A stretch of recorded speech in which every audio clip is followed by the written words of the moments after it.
next item that we want to make sure that you have a understanding of to be, and certainly use this to supplement your reading, is costs associated with decision making that you might run into. And there are two costs that are sometimes overlooked. And in a later chapter in this term, we will be getting into a discussion about relevant costs, irrelevant costs, and differential analysis. It's down the road, but I want to acquaint you with two types of costs that will become much more relevant when we get to that chapter. So I just want to put the bug in your ear at this point.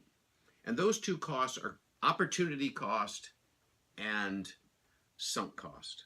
A definition of a opportunity cost, as this slide indicates, is the potential benefit that is given up when you select one alternative versus the other. So in the example here, if you were not attending college, you could be earning $15,000 a year in a job. Your opportunity cost for attending college is then $15,000. Another one, which I love to use when I'm trying to get people to understand opportunity cost, is, let's say I have an 8 o'clock class, and you're a student of mine in my 8 o'clock class, in the morning, by the way, and you're in your dorm room or you're at home or whatever the case may be, and it's 7:15 and your alarm goes off and you say, oh man, do I want to go to his class or do I want to sleep in? Because if you sleep in, you've missed a wonderful opportunity to sit in and listen to me for 50 minutes or an hour. But if you do come to my class, you give up an extra hour of sleep. That's an equal opportunity cost. So the point is that in any decision between two alternatives, there is some potential opportunity cost. And opportunity costs are sometimes overlooked in the analysis of an alternative versus another. So that's the definition of an opportunity cost. The second cost, which sometimes confuses people, is a cost that is called a sunk cost. A sunk cost is a cost that you've already incurred. You cannot do anything about it.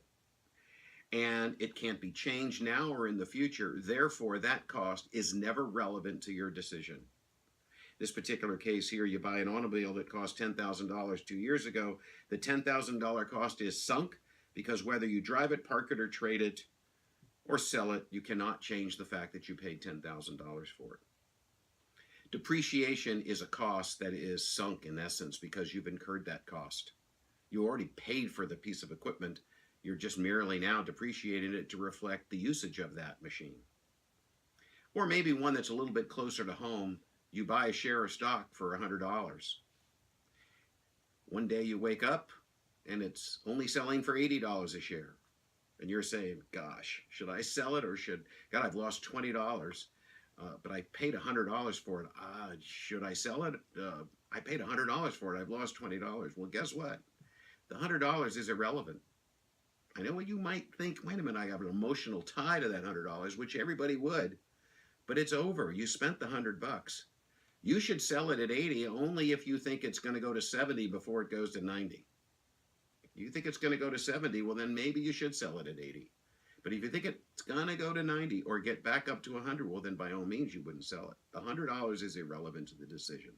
So a sunk cost is a cost that you've incurred, can't do anything about it, can't change it now, can't change it in the future. Always irrelevant to a decision.